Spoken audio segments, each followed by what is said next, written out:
Well, David Pollack was definitely trying to move forward with his corporate responsibility at ESPN, and also kind of react in a way that he did not quite he couldn't put together what was going on with the rankings on Tuesday night. And frankly, his criticism, if you want to call it that, is exactly correct. When David's reaction when Georgia was ranked number three, because that came out first before number two and number one, he said, "Oh, okay." Dang, that's exactly what David Pollack said. Um, and then I think what he said at the end is exactly kind of the criticism. He said, "I think we look at the eye test for some of these. Tennessee, he was saying at number one is strength of record. At two, Ohio State, that's more an eye test." He skipped Georgia because I think he was not about to get into Georgia, Michigan, and Clemson. And he said, Alabama being in front of TCU, that's more the eye test. Is it now, excuse me, it is now a mixed bag between strength of record and eye test. I think this is really the problem for the college football playoff committee. Um, in the past, we've seen the question be, oh well, is Alabama going to be the one, or is Clemson going to be the one, or is Georgia going to be the one? I think in 17, let's see, 15, 16, 17, 18, and then 20 and 21. All those were the three teams that started out number one. Now I'm going to go back and double check to make sure I'm not telling y'all a lie about that. But um, normally what's happened is we kind of known who the number one is going to be. So 15 it was Clemson, 16 Alabama, 17 Georgia, 18 Clemson, 20 Alabama, 21 Georgia. So you've seen three schools in since 2015 get all but two actually of the college football playoff committee's top rankings. In fact, the only schools besides Georgia, Clemson, Alabama to have ever started the thing number one is Tennessee this year, Ohio State in 19, and in 14 it was Mississippi State. So my point is, there's not been a lot of like crescendo, if that's the right word. We've not really built up to an exciting beginning. We had that this year. And frankly, it does matter who's ranked where. Tennessee, it's going to be hard for them to miss the playoff. I mean, and I'm not hating. I don't. I mean, I think they deserve. You know, if we're they have had a very good season, and if we're going off of the strength of record test, I don't. You can't put anybody other than Tennessee at one. You just can't. I mean, maybe Clemson has three, but they're not great strength of record wins. So that's kind of the question is, uh, you know, what David's talking about is what are we really going by here? And I think that's really the challenge in terms of messaging from the College Football Playoff Committee. They didn't do a very good job of that Tuesday night. They just didn't. Hey, if you like this shirt, you can get it for free. All you have to do is go down to our friends at Red Zone, pick up Dogstruction, and it is included with you get the book. You get the shirt while supplies last. I know it's already getting crowded in Athens for this game. Not as crazy as Notre Dame yet, but pretty crowded. One other thing, real quick, the Kelee Ringo event that we're having on November 20th. You do not have to be there uh, if you want something signed, etc. from Kelee. Get the ticket, email me, and we'll make it work. But we're still only doing the limited number that we've got. We had more people sign up today. So those spots are running out. You know, we don't have a lot of time before this event, but I'm telling you, people are getting it and they're getting it now. So make sure you're checking out the details down below. And when you think about David Pollock's the visceral is sounds negative. His immediate reaction was, oh, I mean, okay, this is different. Um, but um, I mean, I expected someone other than Georgia to be the one because you can kind of smell it in the air That what people say over and over again, it does matter.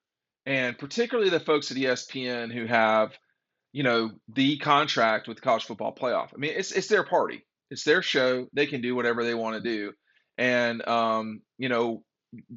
even with Fox's uh Big College Saturday or whatever it's called, Big Noon Saturday, even with their appearance in the sport, they're not nearly the megaphone that ESPN is, because at ESPN you've got, obviously, College Game Day is like the marquee standard. ESPN is a huge, probably more people watch football on ESPN or on ABC than anywhere else, just total combined. So they've got it completely covered. They have the biggest voice in the sport, which is Kirk Herbstreit, and so when Kirk is saying, I think Tennessee should be number one, well, the committee hears these things and they're influenced by that. I think in the future, the role of the sports information director at places like Tennessee and Georgia will be more public relations than it is sports information. And I think that's where the future will go. You got a guy like Tim Beret at Clemson, who is just a hardcore Clemson cheerleader, not a that's really his been what he's done over the years. He's not at Clemson anymore, but he really cheered on Clemson hard. That's not the way everybody is. That's not the way Georgia is. That's not the way Alabama works. Florida, they don't. That's not the way they are. But that will be what it will be in the future, because we are in a position in college football now where the perception of what you are is going to matter. It may really matter a lot in 2022. Speaking of Clemson, they're in about as good a position as anybody. I mean, they're in a great position. I will believe them losing to Notre Dame when I see it. And I'm skeptical they will lose a game this season. As not impressive as they are, there's just not a lot in their way. They are not playing at LSU. They are not playing at Georgia. They are not hosting Alabama. They are not. They do not have a closing game with Michigan or Ohio State. And there's nothing they can do about this, or that, I should say. And I get the aggravation on their side of things, but if I were them, I don't know how much I'd care. But they do care. See, it aggravates Dabo. It really does. And that's, whatever. But um, they are positioned about as well as anybody in this thing, because all they have to do is win these last final four games against teams that are not ranked, and then I think it's the last four games for them, and then they'll have to win a conference championship game against an off-brand, North Carolina or somebody like that. It's just not that hard to pull off, and they're in really good position. I think Tennessee is in really good position. I think that Georgia, I mean, they're in the position they're in. I don't think it's a bad position because they've got everything in front of them. I think Alabama is relatively well positioned, but the the you know the I've talked about the college football playoff rankings more this week than I have talked about it in a long time, because frankly, a lot of it just doesn't make sense. You got Texas, a three-loss Texas, sitting at 24th. I mean, um, I'm not sure what to say about that. I mean, you got to rank somebody, right? I mean, but um, sometimes you're just speechless with the curiosity of it all. I mean, the fact that is too, if I'm going to go full SEC homer, which I don't, it's full SEC truth is the truth. Um, when you play in a league where five of the top 11 teams in the college football playoff are in your league, yeah, you're playing. I mean, Alabama still has to play, according to the committee, number 10 and number 11. They already played number one, and they very well could play either number one again or number three, who will be number one. Yeah, I mean, it's these things are not all created equally. And in the case of Alabama, I mean, I will tell you, I probably would have had them higher, um, but but that would have been controversial too. But I go on the eye test. Okay, I have watched enough of Texas Christian to know that, like Clemson and like Alabama, they could have dropped some games. They could have dropped some games.